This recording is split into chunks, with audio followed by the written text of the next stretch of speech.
Welcome to the world of science fiction stories, and don't forget to like, share, and subscribe my CH Hanel. Enjoy the listening. Aliens stunned the first human battleship changed everything. The Valerian diplomatic vessel Eternal Harmony glided through space with the effortless grace that characterized all ships of the Valerian Alliance. Its crystalline hull shimmered with bioluminescent patterns, a testament to the 5,000 years of technological evolution that had made the Valerians one of the dominant species in the known galaxy.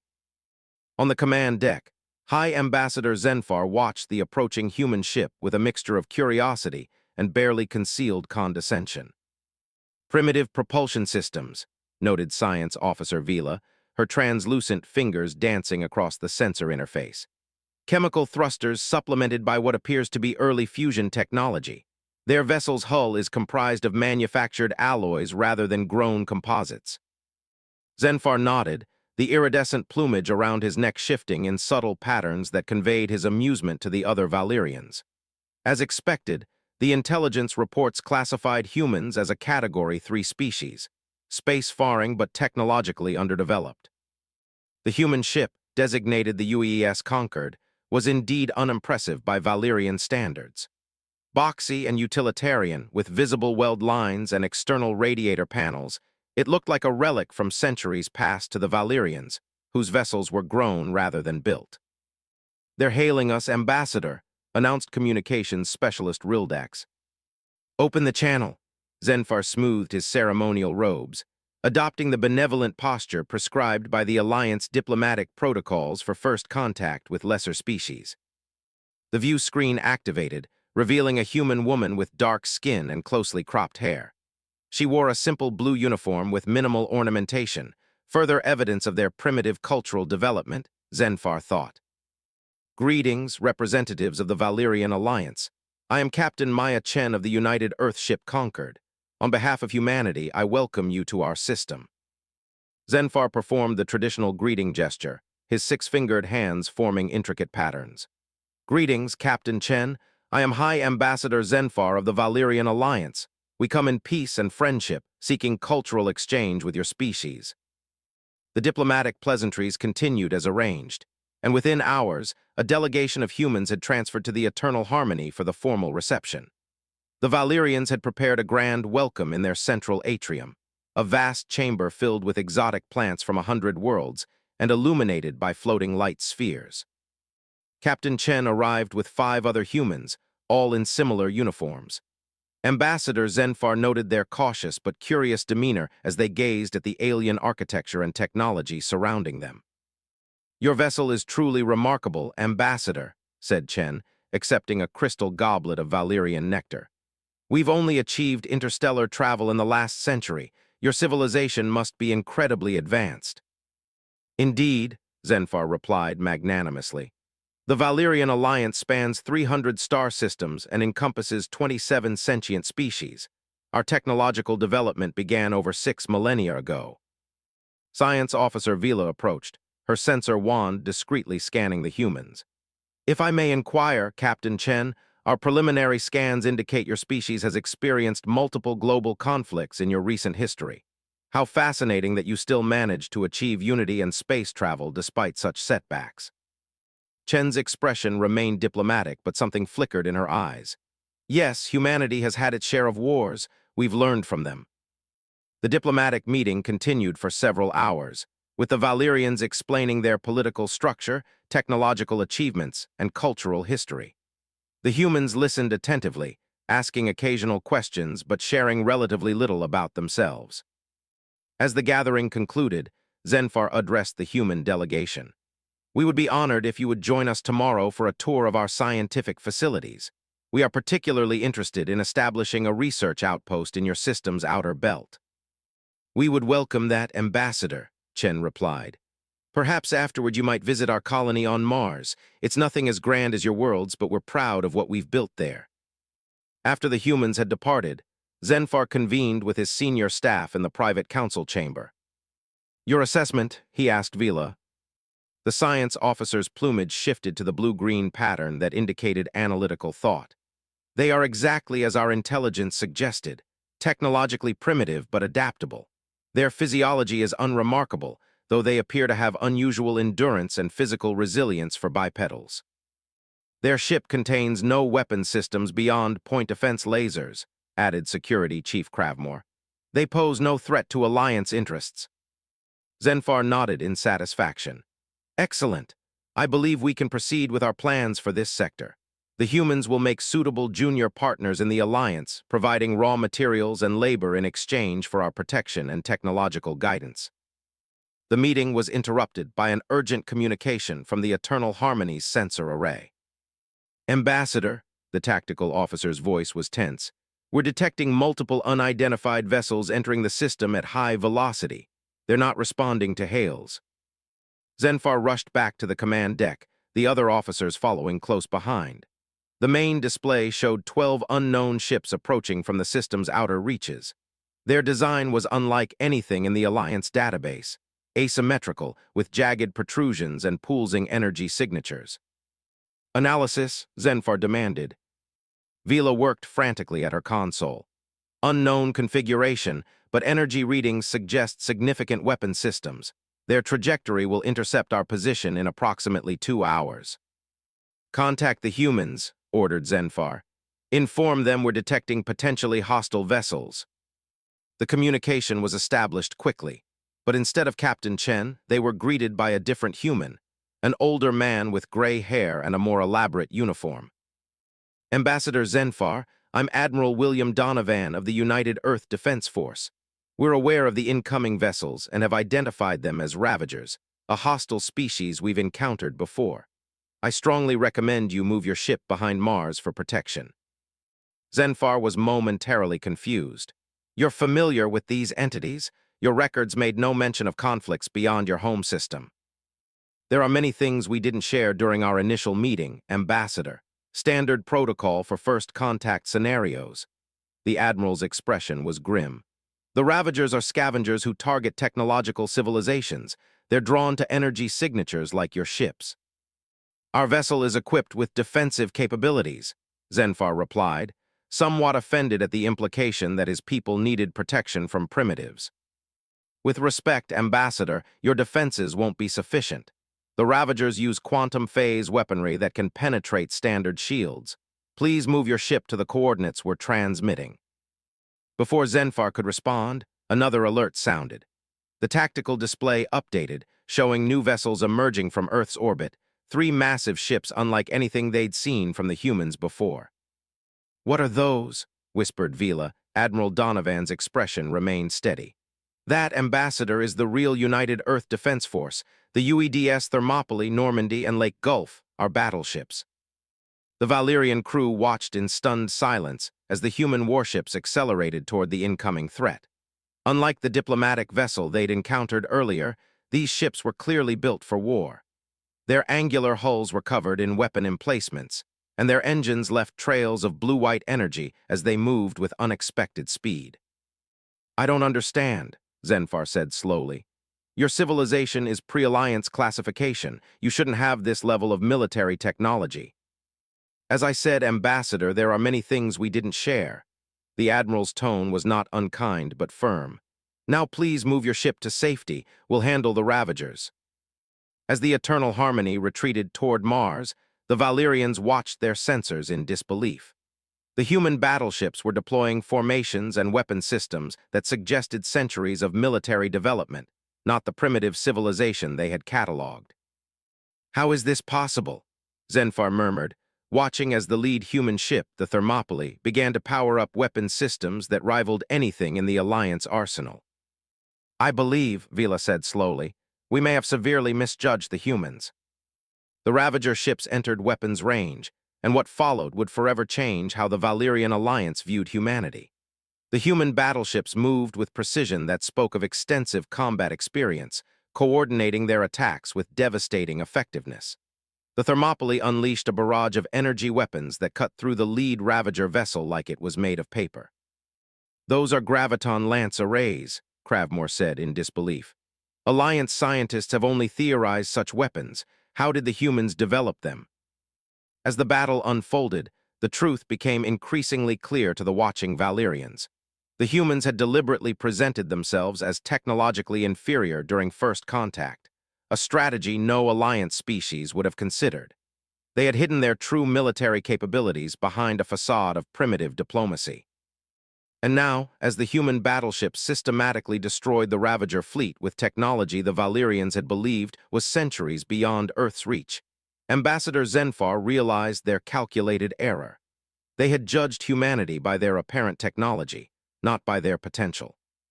The galaxy, it seemed, had just become a much more complicated place. The battle that changed everything. From the observation deck of the Eternal Harmony, Ambassador Zenfar and his senior staff watched in stunned silence as the human battleships engaged the Ravager fleet. The tactical display showed energy signatures far beyond what should have been possible for a species that had achieved interstellar travel less than a century ago.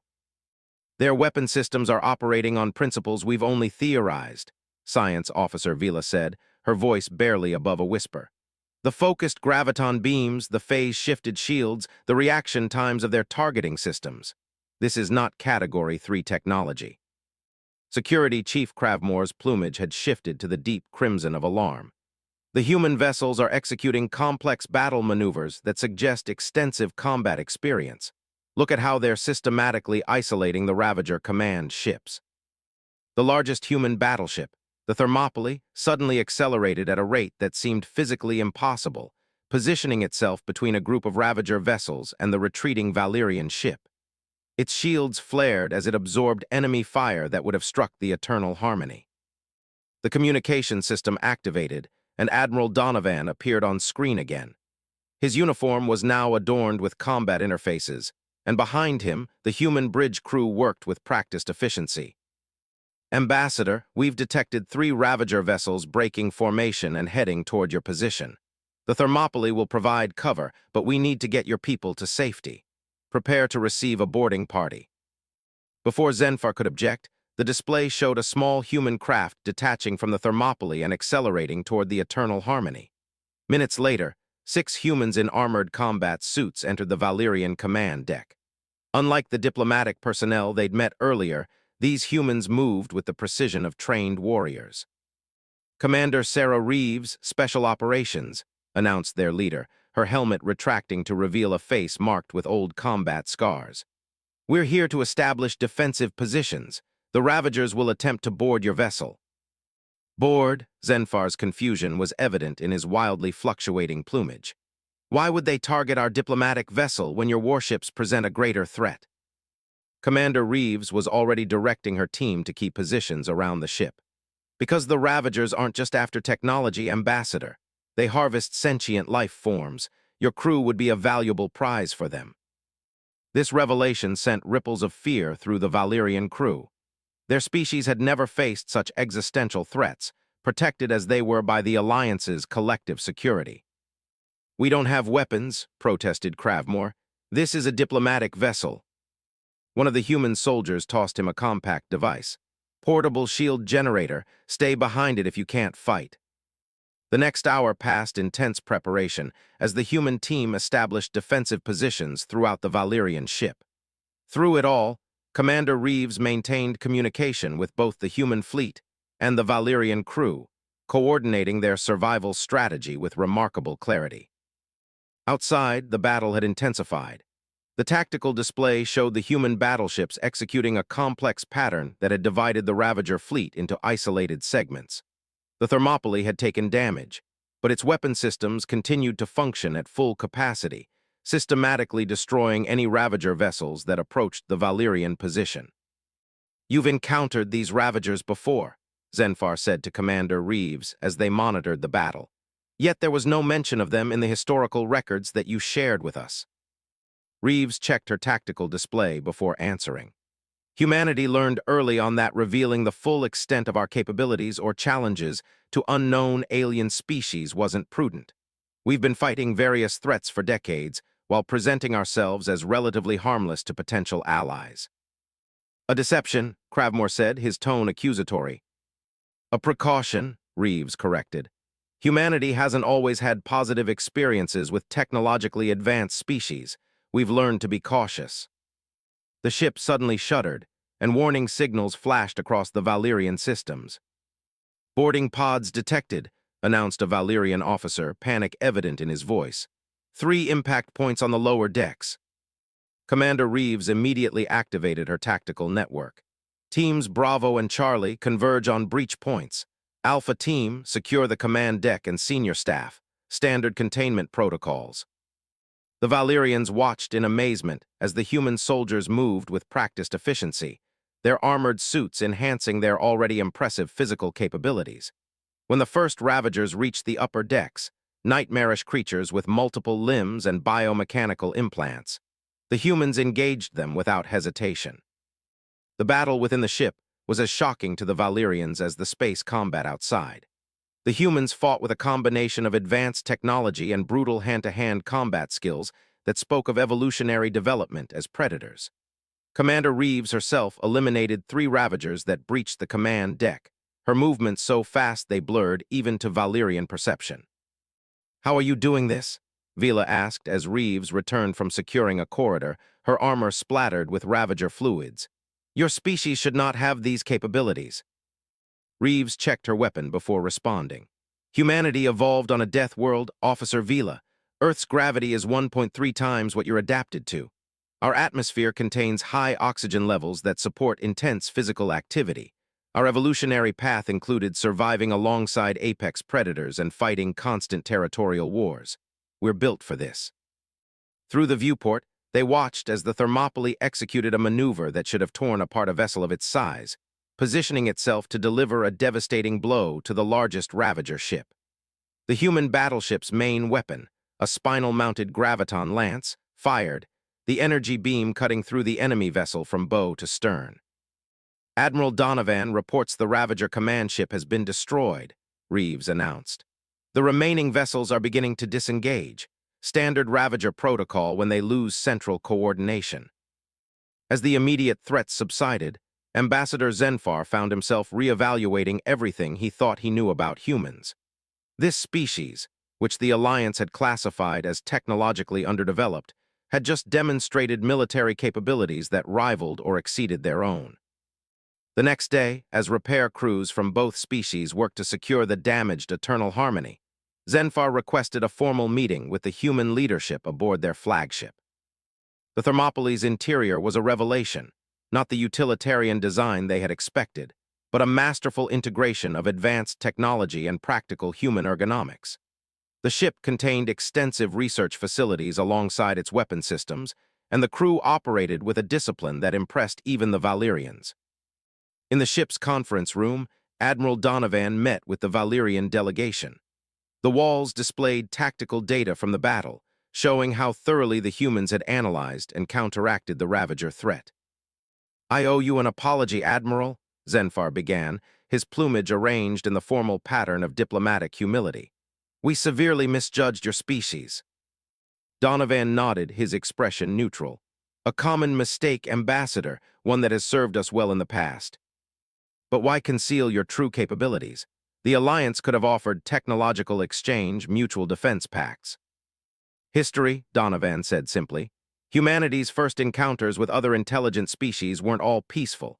We learned to approach new civilizations cautiously, revealing our strengths only when necessary." He gestured to the tactical displays. "The Ravagers are just one of several hostile species we've encountered. Each taught us valuable lessons." Science Officer Vila, who had been examining data on human weapons technology with poorly concealed fascination, turned to the Admiral. "Your advancements in graviton manipulation and phase shield technology are remarkable. They follow theoretical principles our scientists have only recently begun to explore." "Necessity," replied the human Admiral.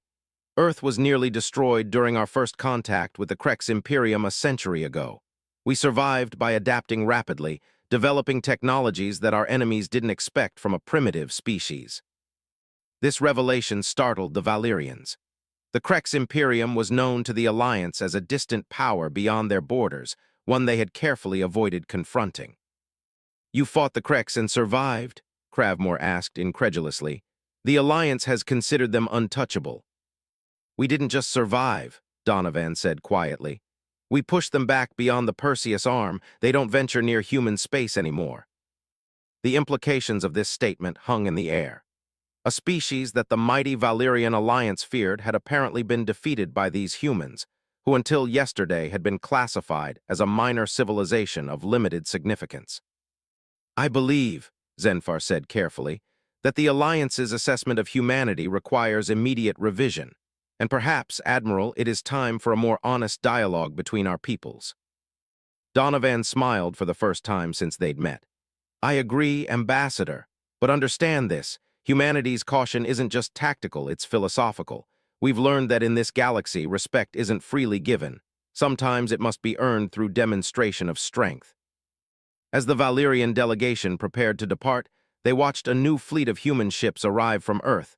Not just warships, but vessels of all types, from scientific explorers to massive colony ships.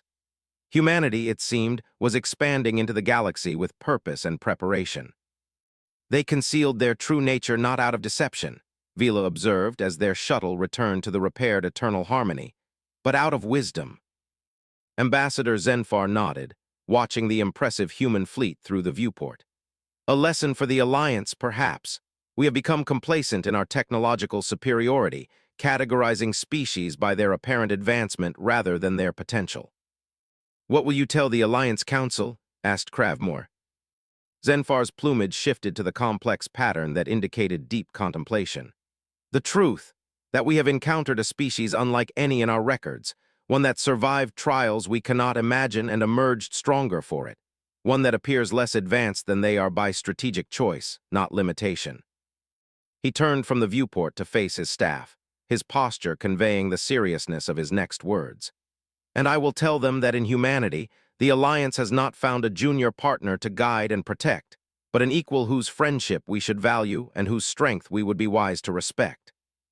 As the Eternal Harmony prepared for its journey back to Alliance space, the humans sent one final message, an invitation to formal diplomatic talks between equals. Attached were historical records they had previously withheld, chronicles of humanity's struggles and triumphs among the stars.